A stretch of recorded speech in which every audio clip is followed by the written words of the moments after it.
transition time and propagation delay time. So to know the propagation delay time,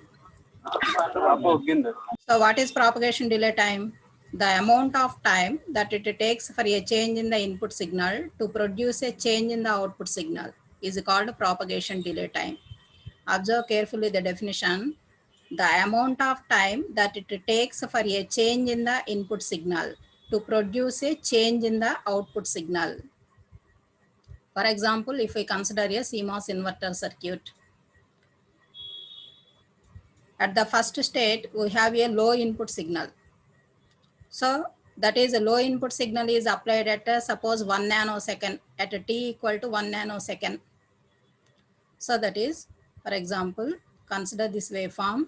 So this is at a t equal to 1 nanosecond, we apply a high input signal to our CMOS inverter. So it takes some time to pass that signal to change the output state. To change the output state of that circuit, it takes some time. So that time is considered as propagation delay time. That time is considered as propagation delay time. So that is, the output does not changes suddenly whenever the input is applied. It takes some time to change the output. So that time is considered as propagation delay time. So in the previous example, if we apply a input signal at 1 nanosecond, suppose we got the output signal at 2 nanoseconds, then the propagation delay time of our circuit is considered as 1 nanosecond. Are you got this point? What is propagation delay time? The amount of time that it takes for a change in the input signal to produce a change in the output signal. So that is, for example, if we consider the CMOS inverter circuit, suppose at a t equal to 1 nanosecond, if we change the input signal, that is from either low to high or high to low, that is at a t equal to 1 nanosecond, suppose if we change the input signal, at a t equal to 2 nanoseconds, we got the change in output signal. Mute yourself. At a t equal to 2 nanoseconds, we got the change in output signal. Then the propagation delay of our signal, our circuit, is considered as 1 nanosecond. How much time it takes to propagate the signal from input to output is considered as propagation delay time. So that is, observe carefully the definition. The amount of time that it takes for a change in the input signal to produce a change in the output signal is considered as propagation delay time. So in previous class, we discussed about transition time. Transition time is the combination of rise time and fall time. Rise time and fall time. Here, propagation delay time is the summation of TPHL and TPLH. Here, what is TP? TP is represented for propagation delay time. TP is represented as propagation delay time. So here we have two timings, TPHL and TPLH. What is TPHL? So see this definition. The time between an input change and the corresponding output change when the output is changing from low to high state. So the time between an input change and the corresponding output change when the output is changing from low to high. Suppose here we consider this is our input signal. This is our input signal. This is our output signal. So at this place we have a low output. At this place we have a high output. So from low to high. So from low to high, there is a change. So at that change, if we consider the time, then the time is considered as propagation delay time, which is mentioned it as TPLH. So the time between, so suppose here t equal to 3 nanoseconds. At exactly 3 nanoseconds, our output does not changes. It takes some time. It takes some time to propagate the signal. So that deviation, that difference in time is considered as TPLH if it is in low to high state. Otherwise, if it is high to low state, then it is considered as TPHL. Otherwise, it is high to low state, then it is considered as TPHL. So totally propagation delay time mainly depends upon when the input signal is changes, the corresponding output signal is considered as propagation delay time. So totally in our example we considered at, suppose at t equal to 1 nanosecond we apply a input signal change, then automatically suppose at this point, that is at t equal to 2 nanoseconds we got the output change, then the difference between these is considered as propagation delay time. If it is from high to low, then it is called, then it is represented with the TPHL. If it is changes from low to high, then it is represented as TPLH. So see this definition once again. The time between an input change and the corresponding output change when the output is changing from low to high. If it is low to high, we define it as TPLH. If it is from high to low, we define it as TPHL, high to low. So see this suffix TPLH and TPHL. HL is from always from high to low. LH is always from low to high. So whenever there is a change in input signal, the output signal does not change suddenly. It takes some time to propagate the signal. That time is considered as propagation delay time. The time is considered as propagation delay time. The propagation delay time appears at every state of change. At every state of change, from high to low or otherwise low to high. If it is changes from high to low, then it is represented as TPHL. If it is from low to high, then it is represented as TPLH. I think are you understand?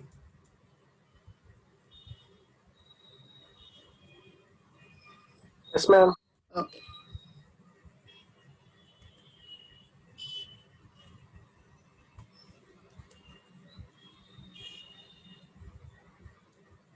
So this is another type of waveform to represent the propagation delay time. In the previous circuit, it is an ideal situation. That is, we does not consider any rise time and fall time here. Suppose if we consider this point as a t equal to 1 nanoseconds or 2 nanoseconds, it exactly falls at after some time, it exactly falls. Suppose if we consider the practical cases, we consider the rise time and fall time. Rise time and fall time always represented in exponential rising or exponential decaying. So therefore, we represent this type of waveform. For that, we consider the middle points. TPHL and TPLH are considered at the middle points of the curves. So previously we considered the ideal values. Ideal values does not consider any rise time or fall time. Suppose here if the input is changes at this point, the output is changed at this point suddenly. But at the practical situations, it takes some rise time and fall time. So therefore, always we represented with exponential curves. So that is rising curve or falling curve. At that situation, we consider TPLH and TPHL is at the points of middle points of curves. So this is the middle point of this curve. This is the middle point of this output curve. So the difference between this is considered as TPHL. Same like at this situation also. So from low to high. So that is TPLH. So this is middle point of input curve. This is middle point of output curve. The difference is considered as TPLH. So totally in propagation delay time, we have two timings. One is TPHL and another one is TPLH. So totally propagation delay time is mentioned, represented with TP. Transition time is mentioned with TT. Rise time is mentioned with TR. Fall time is mentioned with TF. So in transition time, we have again two times. What are the two times? Rise time and fall time. Rise time is TR, fall time is TF. Again in propagation delay time, we have two timings. One is a TPHL, high to low propagation time, and another one is TPLH, which is low to high propagation time. How we calculate? By knowing these two timings, how we calculate propagation delay? TPD is always considered as, so the PD means propagation delay time. TPD is always considered as maximum of these two timings. Suppose that we have TPHL as 2 nanoseconds and TPLH as 3 nanoseconds. Then we take the maximum of these two values, which is TPD is considered as 3 nanoseconds. TPD is considered as 3 nanoseconds.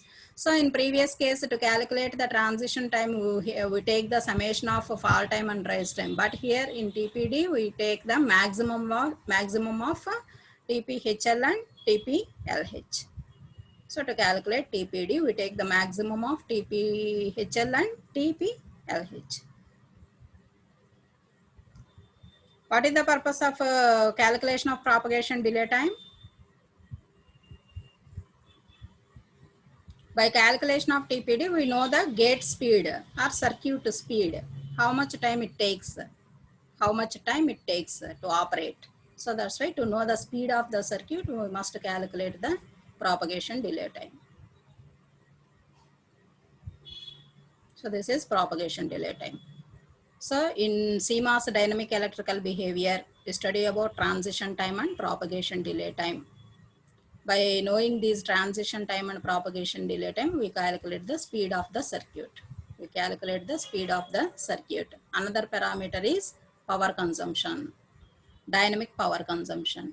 Already we study about power consumption. What is power consumption?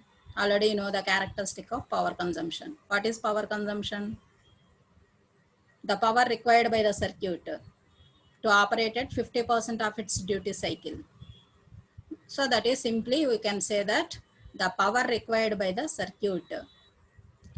If we calculate at a static state, so that is there is no change in the output state, we consider as static. Already you know the difference between static and dynamic. Where we study the static electrical behavior. To study the static electrical behavior, we must put the input and output voltage levels are constant.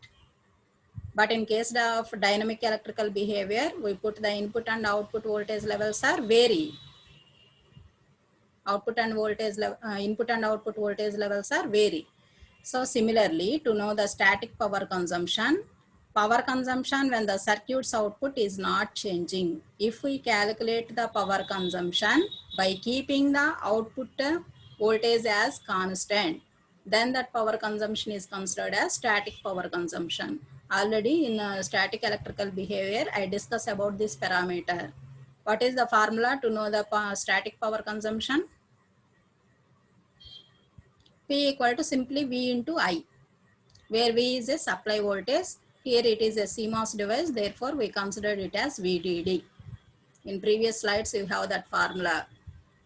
Static power P equal to V into I, where V equal to supply voltage, which is represented by VDD. And here I is, since it is a static power, there is no change in input voltages and output voltages. So therefore our device, CMOS device, is no state of change. Therefore it does not consume any power. So it consumes very less power due to minority carriers, which is considered as leakage current. Already you know leakage current. Due to minority carriers, we have some current flow in device, in any semiconductor device. That current is considered as leakage current. So in static means both inputs and outputs are constant. So that is our device. Our device is also in stable state. There is no change of state. At that situation, we have a very less amount of current due to minority carriers. That current is considered as leakage current. So to know the power consumption in static state, we take the formula P equal to V into I, where V is supply voltage, which is mentioned as VDD. I is a leakage current, which is mentioned as I leakage. So this is static power consumption. Next, another type is dynamic power consumption. So that is in dynamic electrical behavior, we study about dynamic power consumption. Dynamic means already you know both input and output voltage levels are varies. Both input and output voltage levels are varies. So with the variation of output voltage, we have one power consumption. So that is, suppose our CMOS inverter previously have at the low state output. By changing the input signal, we got high state output. That is, there is a transition at the output. Transition means changing. So whenever the device is operating, automatically some power is wasted. Some power is wasted. So టోటల్గా output మనకు vary అవుతుంది అంటే అక్కడ మస్ట్గా device మనకు ఆన్లో కన్నా వెళ్తుంది, ఆఫ్లో కన్నా వెళ్తుంది. సో అక్కడ మస్ట్గా డివైస్ ఆపరేషన్ అనేది జరుగుతుంది, స్విచ్చింగ్ ఆపరేషన్ అనేది జరుగుతుంది. So for that transition we have some power consumption. We have some power consumption, and that power consumption is represented as PT. PT, transition power. Transition power, PT. So totally PT is mainly depends upon power dissipation capacitance. Here we have the relation between power, capacitance, voltage, applied voltage and frequency. Already you know this formula. This is the relationship between capacitance, applied voltage and frequency.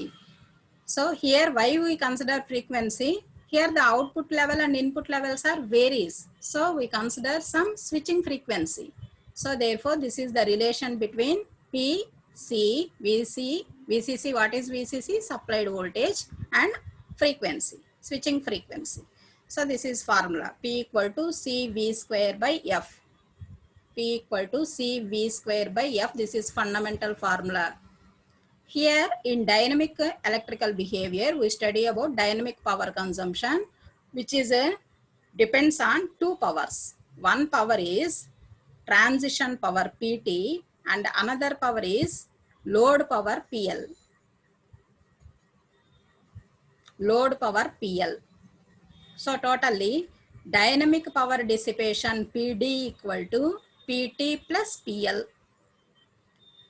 In case of previous one, that is in case of static electrical behavior, we have only one power consumption, which is represented as PS. PS equal to V into I, where V is VDD, I is a leakage current. So therefore PS equal to VDD into I leakage. But in this case, in the dynamic case, we have two powers. We have two power consumptions. One is a transient power consumption and another one is load power consumption.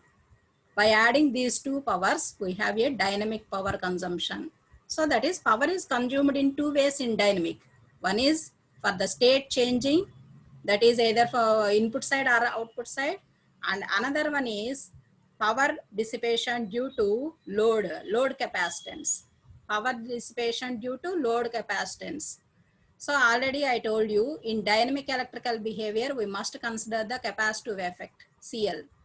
So to study AC analysis, we must consider the load capacitance. Load capacitance is a stray capacitance present in the circuit. Already yesterday's class I discussed about that stray capacitance. To charge and discharge, we lost some power. That power is considered as power consumption due to load, which is represented with PL. Which is represented with PL. So totally in dynamic electrical behavior, the power is wasted in two ways. One way is for state changing. That is called transition. State changing is always called as transition.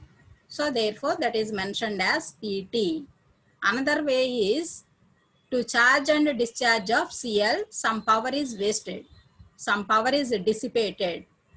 Power, where the power is dissipated? The power is dissipated always through on resistance of the transistor. On resistance of the transistor. So that power is considered as PL. Due to load, the power is consumed. Some power is consumed. That power is considered as PL. So totally, the dynamic power is summation of transient power plus load power. But what is PT?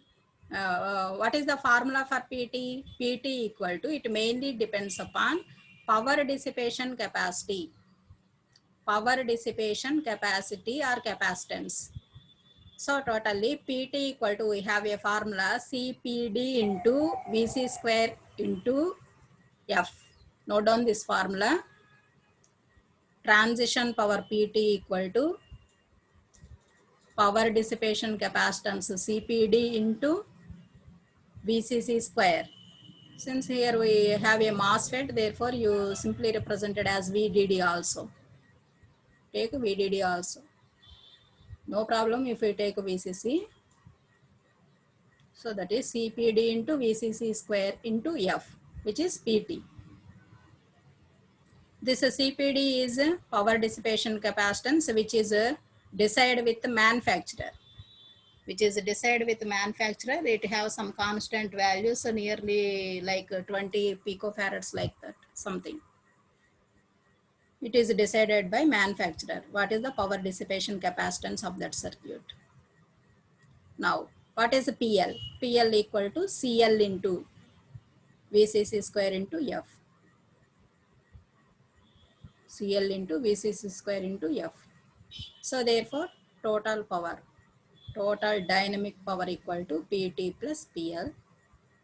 So by adding these two equations, that is CPD VC square F plus CL VCC square F. And by take common of VCC square F, we have CPD plus CL into VCC square into F. VCC square into F, which is the formula for to calculate dynamic power dissipation. Which is the formula to calculate dynamic power dissipation.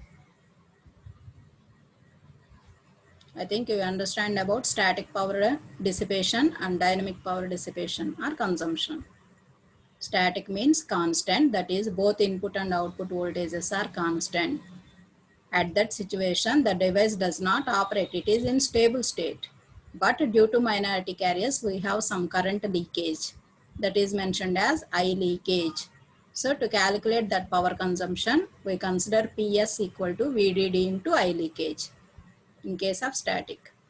Whereas in dynamic power dissipation, we have two power consumptions. One power consumption is a transition, due to transition of state. Transition means changing. And another power consumption is due to load. Load is here nothing but capacitive load. So for the charging and discharging of capacitor, we must consume some power. We must dissipate some power. That is mentioned as PL. So therefore, PD equal to summation of PT and PL, which is considered as CPD plus CL into VCC square into F. Already you know CPD. CPD is a power dissipation capacitance. It is a constant value decided by manufacturer. CL is the capacitance which is present in our circuit. Stray capacitance which is presented in our circuit. So what is the relation between, already you know the relation between P, C, V, F. P equal to CV square F. So this is this one, CV square F. So finally we got this expression. This is the power dissipation in dynamic situation. Any doubts in this propagation delay time and power consumption? Shall I go to next topic? With this, dynamic electrical behavior is completed. Dynamic electrical behavior of CMOS is completed. These both static electrical behavior and dynamic electrical behavior are very, very important questions for essay questions. Essay questions. What is the CMOS electrical behavior? Then you must mention all these parameters we discussed.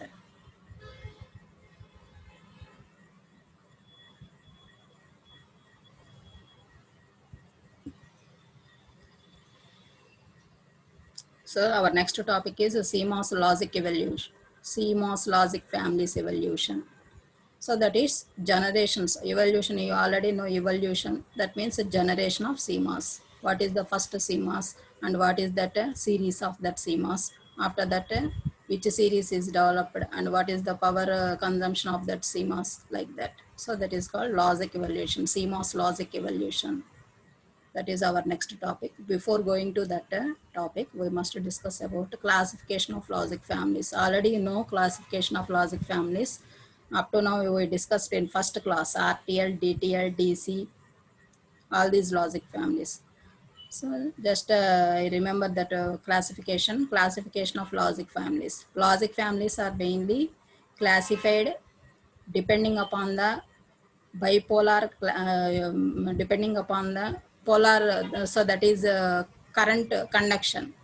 So if the current conduction is done with bipolar components, bipolar carriers, then it is called bipolar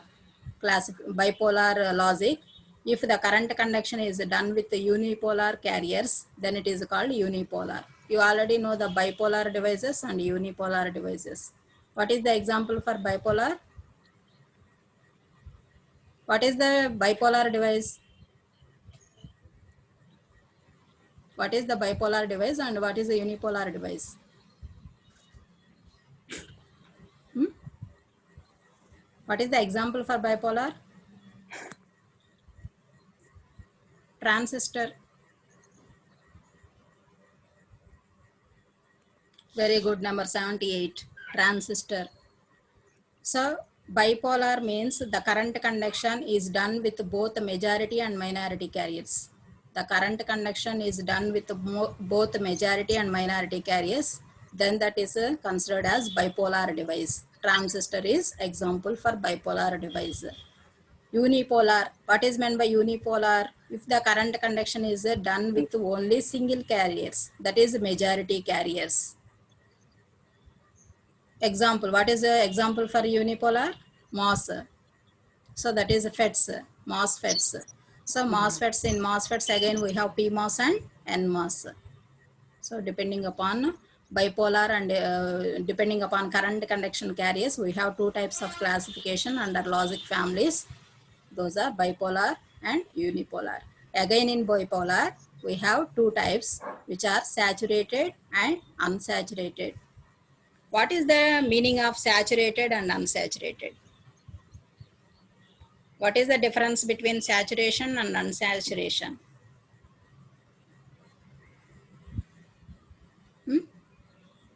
What are the regions presented in transistor? What are the regions presented in transistor? Transistor is operated in three regions. You know, transistor is operated in three regions. What are the three regions? Cutoff region, active region, saturation region. Cutoff region, active region, and saturation region. So in active region, it acts as amplifier. In cutoff region, it acts as a off switch, and in saturation region, it acts as a on switch. So if we consider the transistor as a switch, it always swings between cutoff and saturation. Ma, just mute yourself.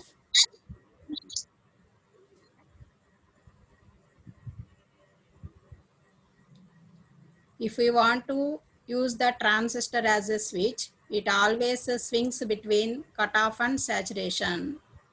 It always swings between cutoff and saturation. What is meant by unsaturated? What is meant by unsaturated? If the device does not enter into saturation region, it just simply is switches between cutoff and active. In active also it acts as a on transistor.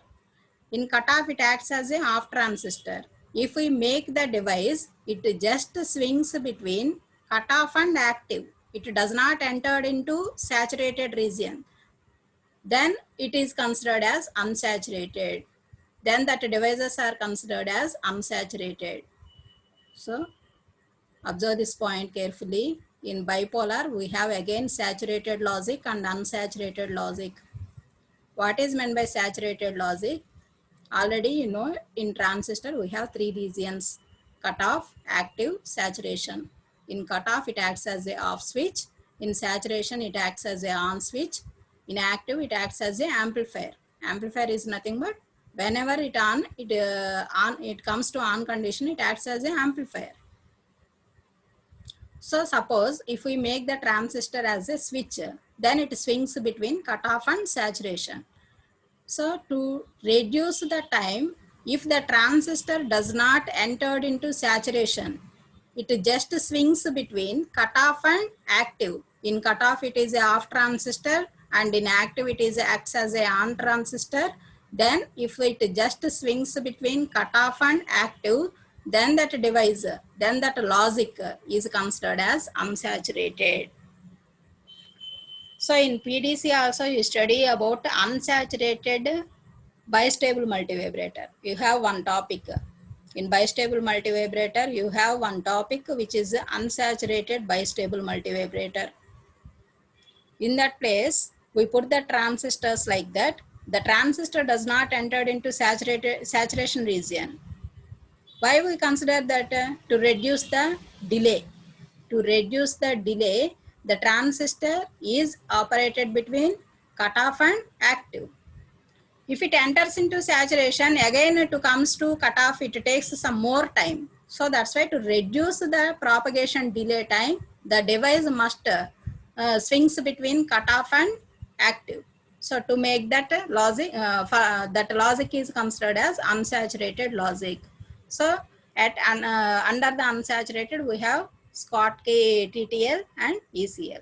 So in ECL, that is emitter coupled logic, the transistor does not enter into fully saturation. It just swings between cutoff and active, cutoff and active. So therefore, it is mentioned as unsaturated logic. Again, in saturated, it is like normal transistors. That is, cutoff is considered as a off condition of transistor, and saturation is considered as a on condition of transistor. So in that cases, we have classification, that is RTL, DTL, DC1. Already you know all this classification. RTL is nothing but resistor transistor logic. DTL is nothing but diode transistor logic. DC is nothing but direct coupled. Integrated injection logic, transistor logic. So these are all classifications. So under unsaturated, we have Schottky TTL and ECL. So in unipolar, you know unipolar devices, MOSFETs. So therefore, if we use a PMOS, then we call it as PMOS logic. If we use NMOS, then we call it as NMOS logic. With the combination of one PMOS and NMOS, we have CMOS. That is complementary metal oxide semiconductor logic. So now in our syllabus, we have CMOS logic. In our syllabus, we have CMOS logic. So we study about that CMOS. Now, coming to the classification, evaluation, logic evaluation of CMOS. Logic evaluation of CMOS. What is the first family? The first family is 4000 series. The first family of CMOS, that is the first generation of CMOS, is called as 4000 series. 4000 series CMOS. So the main advantage of this type of CMOS is it takes very less power consumption. So the main advantage of this 4000 series CMOS is it takes very less power consumption. But the main drawback is the operating speed. The speed of operation is very, very high. The speed of operation is less. So power consumption is less, that is advantage, but it does not operate very fastly. So that is the drawback of this 4000 series. So next version is 74C. Next version is 74C series CMOS. So the first version is 4000 series, first commercially successful CMOS family. So it is very slow. Circuit operation is slow, but the advantage is power consumption is less. So there is a internal relationship, always internal relationship between power consumption and speed. Power consumption and speed. If a circuit speed is high, then automatically the power consumption is also high. If the circuit speed is less, automatically power, it takes less power. It takes less power. So if we want to design one IC, if we want to design one IC, we consider all these parameters. What is the area it occupied, and what is the power consumption that takes by the circuit, and what is the speed of that IC. So all these parameters we consider. So what is the first series of CMOS? The first series of CMOS, first family is 4000 series family. The 4000 series family, the main advantage is power consumption is very less, but drawback is it operates very slow. It operates very slow. And the another drawback is it does not interface with the TTL. And another drawback is it does not interface with the TTL. Already you know TTL, already you know interface. Interface means if the output is connected to input of other circuit, then it is called interfacing. So to interface another circuit, we must have compatibility.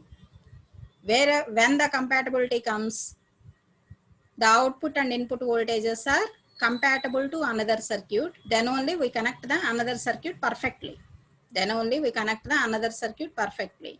So the 4000 series is not compatible to connect to TTL circuit. So that's why there is no chance of interface in this 4000 series CMOS. In this 4000 series CMOS. So the first generation of CMOS is 4000 series. What is the advantage? The main advantage of this series of CMOS is power consumption is very, very less. But drawbacks are it operates, operating speed is very low, and it does not interface to TTL. This generation of CMOSs are not possible to interface TTL. Generally, CMOS devices are represented with 74 FAM-NN or 54 FAM-NN. FAM represents family. So totally, if it is a 74, then we call it as a 74 series CMOS. If it is a 54, then we call it as 54 series CMOS. So this FAM represents a family. Family means in CMOS we have different types of families like HC, HCT, FCT, FCTTT, VHC, VHCT. These are all the types of families. If we mention 74 HC, then it comes under HC family. To represent one IC, you must represent this specification. 74 represents a series of that CMOS, and FAM represents which family. It comes, that IC comes under which family. So that is, it is either HC family or HCT family, like that. So next NN. NN represents, so see this slide, NN. NN represents a function designator. Function designator. So totally, for example, if we consider 74 HC30 or otherwise 74 AC30, the first 74 represents always series. The CMOS is represented either 74 series or either 54 series. Either 54 series. If it is a 54, in this place we have 54. If it is a 74 series, in this place we have 74. After that, FAM. FAM means family. Family mnemonic. So which type of family? That IC is comes under which type of family? So if it is mentioned as HC, that is high speed CMOS family. So next, after that we mention NN. What is NN? NN is a function designator. NN is a function designator. So that is what is meant by function designator? That CMOS is working as either NAND logic or NOR logic or XOR logic, or otherwise it acts as an inverter, like that. If it is a NAND logic, we mentioned it as 30. We mentioned it as 30. So that is, what is the meaning of 74 HC30? So 74 is a series of that CMOS, HC is a family of that CMOS, and 30 represents 8 input NAND gate. function designator. Which type of function it performs? It performs NAND. If we represent 30, it performs the NAND function, which have 8 inputs. See the second example. If we have 74 AC30, it is a 74 series CMOS and AC. The family of CMOS is AC, that is advanced CMOS. HC means high speed CMOS. AC means advanced CMOS. So it comes under advanced CMOS family. And 30 already you know in this example also 30 means 8 input NAND gate. 8 input NAND gate. So this is a main specification, that is 74 family mnemonic and function designator. NN represents function designator. So if it is a 54 series, we represent in place of 74, we represent with 54. What is 54 series? 54 series are mostly used in military applications. Mostly used in military applications. So in military application, we have different types of ICs. Some ICs are used in military applications. So that is some another ICs are used in industrial purpose. Some another ICs are used in extended industrial purpose, like that. So suppose if we design ICs which are used to use, which are used in military applications, it have the capability of temperature ranges from minus 40 degrees to 125 degrees. So that is without destroying, it can tolerate that temperature ranges. If we design one IC which is useful in military ranges, so it have the capability of minus 40 degrees to plus 125 degrees centigrade without burning. Suppose if we design one IC which is only used in industrial purpose, that ICs are capable the range of just minus 20 degrees to plus 85 degrees. That is the difference between 74 series and 54 series. If it is a 74 series, it is only just for industrial purpose.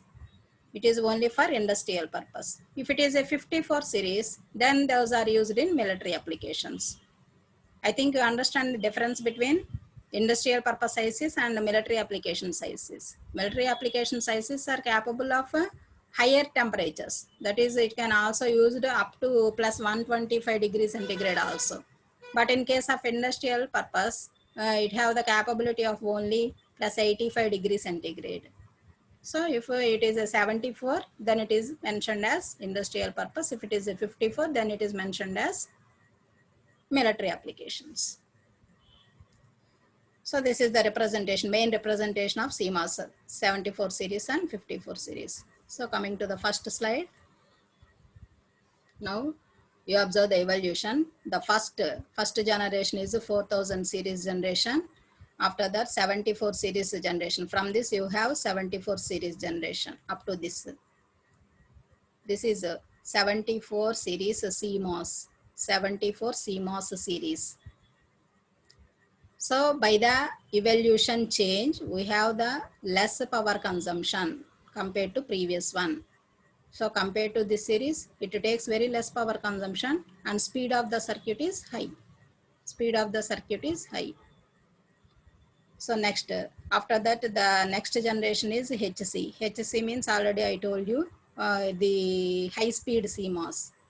And in the same HC, another generation which is HCT, another type of CMOS which is HCT, that is high speed CMOS with TTL compatible. T means compatible with TTL. So that is the CMOS device is easily interface with TTL. But HC, in case of HC, there is no possibility to interface TTL. There is no possibility to interface TTL.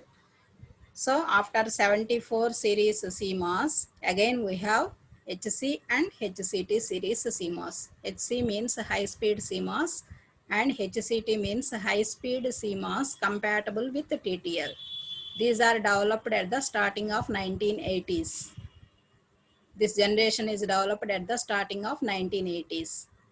So after this another generation came, which is middle of 1980 to 1990. Middle of 1980 to 1990. That family is considered as AC and ACT. What is AC? Advanced CMOS. Advanced CMOS. What is ACT? Advanced CMOS compatible with TTL. Advanced CMOS compatible with TTL. If we does not mention T, so that is the device is not interface with the TTL. So if you observe this one, AC and ACT, this AC is not compatible with the TTL, but ACT is easily interface to TTL. In this case also, HC is not interface with TTL, but HCT series is interface with TTL. Now after this generation, AC and ACT, at the end of 1990s, we have another generation, so which is called AHC, AHCT. What is AHC? Advanced High Speed CMOS. Advanced High Speed CMOS. And AHCT, Advanced High Speed CMOS compatible with TTL. Interface with TTL. That is called AHCT. So next, after this generation, after 1990s, we got another logic which is BiCMOS. BiCMOS. What is the advantage of BiCMOS and why it is called BiCMOS? It is the integration of bipolar junction transistor and CMOS logic. It is the integration of bipolar transistor and CMOS logic. So that is, it takes the advantages of both these devices and integrated on a single chip. So that's why it is called as a BiCMOS logic. Bi means bipolar transistor, CMOS is a CMOS device. So it is an integration of both the transistor and CMOS. Transistor have some advantages and CMOS have some advantages. What are the advantages of transistor? Normal transistor. It have very high gain, high speed, and it have high output impedance. Those three advantages are useful to design the amplifier circuits.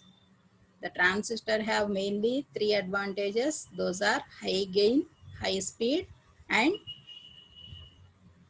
high output impedance. You know, transistor have high output impedance and low input impedance. So by using those three advantages, the transistor is used as a amplifier for high frequency analog signals. Amplifier for high frequency analog signals. So that's why that advantages. And what are the advantages of CMOS? You already know the advantages of CMOS. CMOS have very high input impedance. CMOS have very high input impedance. So by taking the advantage of CMOS and by taking the advantages of, so that is combining of advantages of these two devices, we have another logic which is called BiCMOS. దానిలో ఉన్న అడ్వాంటేజెస్ని దీనికి ఉన్న అడ్వాంటేజెస్ని మొత్తం కలిపి ఒక డివైస్గా తయారు చేయడం కోసం BiCMOS లాజిక్ని తీసుకున్నాము. So the next one is last family is 74. Low voltage CMOS, LVC, low voltage CMOS. Next, ALVC, advanced low voltage CMOS, advanced low voltage CMOS. Low very voltage, less very voltage. So that is LV. So LV is nothing but low voltage, low very less voltage, like that. So this is another last generation. So by generation, we have at the first generation, so we have a power supply of 12 volts. For the next it is reduced to 5. For the next it is reduced to 3.3, 2.5, 1.8, 1.5, like that. So if we if we reduce the supply voltages, automatically we decreases the dynamic losses of that circuit. Automatically we decreases the dynamic losses of that circuit. So these are the generations of CMOS.